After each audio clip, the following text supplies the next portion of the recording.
কুষ্টিয়ার সাংবাদিক রফিকুল্লাহ কালিবীরের ওপর নির্মম হামলার ঘটনা নিয়ে জেলা জুড়ে চলছে তীব্র নিন্দা ও প্রতিবাদ।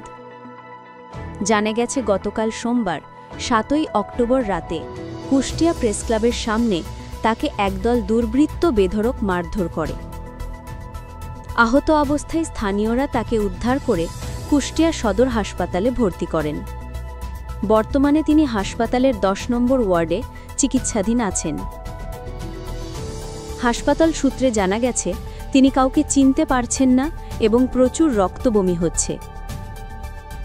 হামলার আগে গত ২ দিন ধরে ফেসবুক ও মোবাইল ফোনে অজ্ঞাত ব্যক্তিদের কাছ থেকে তিনি একাধিকবার হুমকি পেয়েছিলেন বলে জানা গেছে।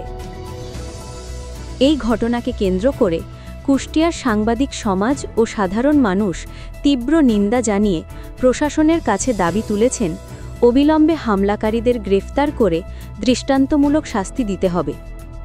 এটি শুধু একজন সাংবাদিকের ওপর হামলা নয়, এটি বাক স্বাধীনতা ও গণমাধ্যমের নিরাপত্তার উপরও সরাসরি আঘাত। আমরা আহত সাংবাদিক রফিকুল্লাহ কালিবীরের দ্রুত সুস্থতা কামনা করছি এবং প্রশাসনের কাছে ন্যায় বিচারের জোর দাবি জানাচ্ছি।